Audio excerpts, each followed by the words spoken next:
দেশে নিরপেক্ষ সরকারের অধীনে নতুন নির্বাচনের আহ্বান জানিয়ে যৌথ বিবৃতি দিয়েছে 6টি আন্তর্জাতিক সংগঠন। 6টি আন্তর্জাতিক নাগরিক সংগঠনের বিবৃতিকে প্রত্যাখ্যান করেছে পররাষ্ট্র মন্ত্রণালয়। বাংলাদেশের দ্বাদশ জাতীয় সংসদ নির্বাচন অবাধ বা সুষ্ঠু হয়নি বলে মন্তব্য করেছে যুক্তরাষ্ট্র ও যুক্তরাজ্য। সড়ক পরিবহন ও সেতুমন্ত্রী ওবায়দুল কাদের বলেছেন, ষড়যন্ত্র দেশকে সমৃদ্ধ করার কোনো পথ নয়।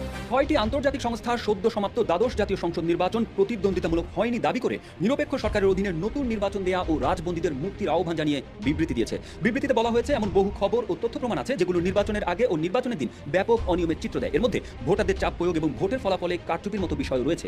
সম্প্রতি অনুষ্ঠিত দ্বাদশ সংসদ নির্বাচনের বিষয়ে 6টি আন্তর্জাতিক সুশীল সমাজ সংস্থার বিবৃতি।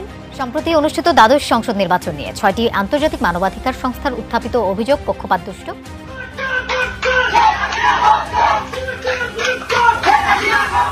আওয়ামী লীগ সভাপতি ও প্রধানমন্ত্রী শেখ হাসিনা বলেছেন, আমেরিকান গোয়েন্দাদের সাক্ষীতেই তারেক রহমানের সাজা হয়েছে, তবে এদের লজ্জা নেই। এরা একজনকে এমন করবে, আবার কখন কাকে পছন্দ করে ক্ষমতায় নিয়ে আসে তার ঠিক নেই। গত 7 জানুয়ারি নির্বাচনে বিপুল আসনে জয়ী হয়ে আওয়ামী লীগ সভানেত্রী শেখ হাসিনার অধীনে সরকার গঠন করে দেশ পরিচালনা শুরু করেছে আওয়ামী লীগ। এই নির্বাচনে অনিয়ম ও ভোট চুরির অভিযোগ এনেছে বিভিন্ন আন্তর্জাতিক সংগঠন, তবে এসব অভিযোগকে পাত্তা দিচ্ছে না আওয়ামী লীগ। তারা বলছে নির্বাচন সুষ্ঠু ও নিরপেক্ষ হয়েছে। এরই মধ্যে বাংলাদেশের নতুন নির্বাচনের দাবি জানিয়েছে 6টি প্রভাবশালী আন্তর্জাতিক ও আঞ্চলিক সংগঠন। 6টি আন্তর্জাতিক ও আঞ্চলিক সংগঠনের বিবৃতি নিয়ে এরই মধ্যে দেশ জুড়ে তুমুল আলোচনার জন্ম দিয়েছে। তবে সেই দাবি নাকচ করে নতুন নির্বাচন মামাবাড়ির আবদার বলে মন্তব্য করেছেন ওবায়দুল কাদের। নির্বাচনে 6 আন্তর্জাতিক সংস্থার বিবৃতি পক্ষপাতদুষ্ট ও অযৌক্তিক বলে এরই মধ্যে বিবৃতি দিয়েছে পররাষ্ট্র মন্ত্রণালয়। আমেরিকার লজ্জা নেই, কখন কাকে ক্ষমতা নিয়ে আসে ঠিক নেই বলে মন্তব্য করেছেন আওয়ামী লীগের সভাপতি ও প্রধানমন্ত্রী শেখ হাসিনা। এদিকে ভোট চুরির প্রমাণ নিয়ে আইনি লড়াই নামার পরিকল্পনা সাজাচ্ছে বিএনপি। আন্দোলন অব্যাহতভাবে চালিয়ে যাওয়ার ঘোষণা দিয়েছেন তারা। দর্শক, আজকের খবরগুলো খুবই গুরুত্বপূর্ণ। প্রিয় দর্শক শ্রোতা, আবারও বাংলাদেশে নির্বাচন চায় আন্তর্জাতিক 6টি সংগঠন। দর্শক শ্রোতা, আমেরিকার চাপে, যুক্তরাষ্ট্রের চাপে বাংলাদেশে আবারও নতুন নির্বাচন হতে বাধ্য। দর্শক শ্রোতা, আমেরিকা চাচ্ছেন আবারও নতুন একটি সরকার।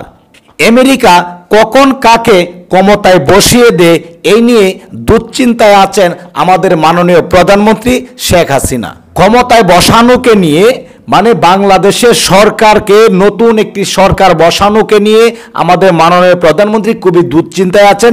আমেরিকায় কখন কি করে সেটা কিন্তু বলা যাচ্ছে না। সেই 7 জানুয়ারি নির্বাচনের পর একের পর এক বাহিরের থেকে যুক্তরাষ্ট্র, যুক্তরাজ্য ও কানাডা, লন্ডন থেকে একের পর এক বিবৃতি আসছে বাংলাদেশে নির্বাচন সুষ্ঠু হয়নি, আবারও নতুন করে তত্ত্বাবধায়ক সরকার অধীনে নির্বাচন দেওয়ার। দর্শক শ্রোতা, আওয়ামী লীগের উপর খেপে গেছে এবার বিশ্ব। সুপ্রিয় দর্শক, আজকের ভিডিওটি অত্যন্ত গুরুত্বপূর্ণ হতে যাচ্ছে। ইতিমধ্যে আপনারা ভিডিও শুরুতেই কিছু ভিডিও শিরোনাম দেখেছেন, সম্পূর্ণ তথ্যগুলো রয়েছে আজকের এই ভিডিওতে। মাননীয় প্রধানমন্ত্রী আমেরিকাকে ভয় পেয়ে যে কথাগুলো বলেছেন সেই ভিডিওটি কিন্তু রীতিমতো ভাইরাল। সেই তত্ত্বাবধায়ক সরকার অধীনে বাংলাদেশে আবারও নতুন করে নির্বাচন আসতে যাচ্ছে। সুপ্রিয় দর্শক, আজকের ভিডিওটি অত্যন্ত গুরুত্বপূর্ণ হতে যাচ্ছে, কেউ স্কিপ করে যাবেন না। সম্পূর্ণ তথ্যগুলো দেখে তারপর আপনার মূল্যবান মতামতটি কমেন্টস করে জানান। দর্শক শ্রোতা, আমরা সেই ভিডিওতে চলে যাব। সেই ভিডিওতে যাওয়ার আগে আপনাদের সবার কাছে ছোট্ট একটি রিকোয়েস্ট থাকবে, আপনি যদি আমাদের এই চ্যানেলে নতুন ভিউয়ার্স হয়ে থাকেন, দয়া করে প্রতিদিন সবার আগে আপডেট নিউজগুলো পেতে আমাদের এই চ্যানেলটি সাবস্ক্রাইব করে রাখুন ও কষ্ট করে ভিডিওটি একটু শেয়ার করে দিন। একটি লাইক দিয়ে দেখতে থাকুন সম্পূর্ণ ভিডিওটি। 6টি আন্তর্জাতিক সংস্থার সদ্য সমাপ্ত দ্বাদশ জাতীয় সংসদ নির্বাচন প্রতিদ্বন্দ্বিতামূলক হয়নি দাবি করে নিরপেক্ষ সরকারের অধীনে নতুন নির্বাচন দেয়া ও রাজবন্দীদের মুক্তির আহ্বান জানিয়ে বিবৃতি দিয়েছে। বিবৃতিতে বলা হয়েছে, এমন বহু খবর ও তথ্য প্রমাণ আছে যেগুলো নির্বাচনের আগে ও নির্বাচনের দিন ব্যাপক অনিয়মের চিত্র দেয়। এর মধ্যে ভোটারদের চাপ প্রয়োগ এবং ভোটের ফলাফলে কারচুপির মতো বিষয় রয়েছে। এগুলো গুরুতরভাবে গণতন্ত্রের মূল নীতিসমূহ ক্ষুণ্ণ করে। নির্বাচন সামনে রেখে বেপরোয়াভাবে বিরোধীদের কণ্ঠরোধ এবং রাজনৈতিক ভিন্ন মতাবলম্বীদের দমনের ঘটনা ছিল উদ্বেগজনক। ভয় দেখানো, পরোয়ানা ছাড়া হয়রানি, মিথ্যা অভিযোগে বহু মানুষকে আটক এবং বিরোধী রাজনীতি ও দলগুলোর সমর্থকদের উপর পরিচালিত সহিংসতা একটি বিশৃঙ্খল নির্বাচনী পরিবেশের চিত্র দেয়। এটি কর্তৃপক্ষের নিপীড়নের কারণে সম্ভব হয়ে থাকে। শুক্রবার নির্বাচন নিয়ে এক যৌথ বিবৃতি দেয় Asian network for free elections, world alliance for citizen participation, international federation for human rights, Asian democracy network, capital punishment justice project ও anti death penalty Asia network.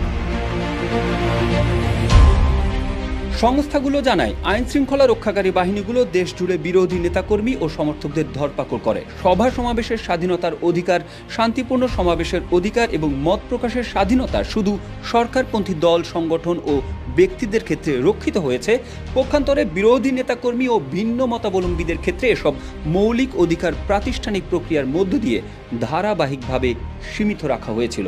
বলা হয় বাংলাদেশ জাতীয়তাবাদী দল, বাম গণতান্ত্রিক জোট, গণতন্ত্র মঞ্চ সহ প্রধান বিরোধী রাজনৈতিক দল ও জোটগুলো নির্বাচন বর্জন করেছে। নির্বাচন কমিশন সহ রাষ্ট্রীয় প্রতিষ্ঠানগুলোতে পক্ষপাতমূলক অবস্থান, নির্বাচন প্রক্রিয়ার সুস্পষ্ট পক্ষপাত এবং বিরোধী নেতাকর্মীদের দমন পীড়নের কারণে তারা নির্বাচন বর্জনের সিদ্ধান্ত নেয়। একই ধরনের উদ্বেগ ও বিষয়াবলীর কারণে প্রার্থীর একটি বড় অংশ প্রতিদ্বন্দ্বিতা থেকে সরে দাঁড়িয়েছে। নির্বাচন কমিশন 41.8% ভোট পড়েছে বলে যে তথ্য দিয়েছে তা নিয়েও প্রশ্ন রয়েছে। সারা দেশের ভোট কেন্দ্রগুলো থেকে যেসব খবর পাওয়া গেছে এবং প্রত্যক্ষদর্শীরা যেসব তথ্য দিয়েছেন তাতেও ভিন্ন চিত্র পাওয়া যায়। যৌথ বিবৃতিতে আরও বলা হয়, বাংলাদেশের মানুষ এমন একটি নির্বাচন প্রক্রিয়া পাওয়ার অধিকারী যেটা স্বচ্ছ, জবাবদিহিমূলক এবং যে নির্বাচনের মাধ্যমে সম্মিলিতের আকাঙ্ক্ষার প্রতিফলন ঘটবে, যে নির্বাচন প্রক্রিয়ার প্রতি সবাই শ্রদ্ধা ও আস্থা রাখবে। একটি অংশগ্রহণমূলক শাসন ব্যবস্থা নিশ্চিত করার লক্ষ্যে আমরা একটি অবাধ ও সুষ্ঠু নির্বাচনের প্রয়োজনীয়তার উপর গুরুত্ব আরোপ করছি। আমরা বাংলাদেশ সরকারের প্রতি একটি অবাধ, সুষ্ঠু, অংশগ্রহণমূলক ও অন্তর্ভুক্তিমূলক নতুন নির্বাচন অনুষ্ঠানের জন্য পদক্ষেপ নিতে জোরালো আহ্বান জানাচ্ছি। আর এই নির্বাচন হতে হবে সব রাজনৈতিক দলের মতৈক্যের ভিত্তিতে একটি নিরপেক্ষ নির্বাচন ও একটি নিরপেক্ষ অন্তর্বর্তীকালীন সরকারের অধীনে। তবে 6 সংস্থার এমন বিবৃতি বাংলাদেশ সরকারের পক্ষ থেকে প্রত্যাখ্যান করা হয়েছে। গতকাল সন্ধ্যায় পররাষ্ট্র মন্ত্রণালয় পাল্টা বিবৃতিতে বলেছে, 6 সংগঠনের যৌথ বিবৃতি অযৌক্তিক, অগ্রহণযোগ্য এবং পক্ষপাত দুষ্ট। বাংলাদেশের দ্বাদশ জাতীয় সংসদ নির্বাচন অবাধ, সুষ্ঠু, বিশ্বাসযোগ্য ও শান্তিপূর্ণ হয়েছে। বিবৃতিতে উত্থাপিত অভিযোগ মিথ্যা ও ভিত্তিহীন। অবাধ, সুষ্ঠু, বিশ্বাসযোগ্য ও শান্তিপূর্ণ নির্বাচন পরিচালনার জন্য ইতিমধ্যে আন্তর্জাতিক সম্প্রদায় এবং বিভিন্ন দেশ ভূয়সী প্রশংসা করেছে এবং নতুন সরকারকে স্বাগত জানিয়েছে।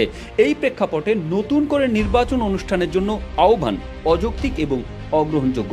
এতে আরও বলা হয়, নির্বাচন উৎসবমুখর পরিবেশে এবং জনগণের ব্যাপক অংশগ্রহণে অনুষ্ঠিত হয়েছে। তাই 6 সংস্থার যৌথ বিবৃতি বিভ্রান্তিকর, একতরফা এবং অগ্রহণযোগ্য। গণতন্ত্র বিরোধী ও নির্বাচন বিরোধী শক্তি যারা নির্বাচনকে বানচাল করার অপচেষ্টা করেছিল তাদেরকে উৎসাহিত করার জন্য একটি বিবৃতি উদ্দেশ্যমূলকভাবে জারি করা হয়েছে বলে সরকারের কাছে প্রতীয়মান। দর্শক শ্রোতা ও আমার কলিজার ভাই ও বোনেরা, আপনারা সেই ভিডিও পরিষদ দেখতে পারলেন। সেই ভিডিওটি দেখার পর যদি আপনার ভিতরে কোনো মন্তব্য থাকে যে বাংলাদেশের নির্বাচন নিয়ে, বাংলাদেশের জাতীয় নির্বাচন নিয়ে, অবশ্যই কমেন্টস করে জানিয়ে দিবেন। দয়া করে ভিডিওটি শেয়ার করে দিবেন। সবাই ভালো থাকুন, সুস্থ থাকুন। দেখা হবে আবারও পরবর্তী নতুন একটি আপডেট নিউজ নিয়ে। আল্লাহ হাফেজ।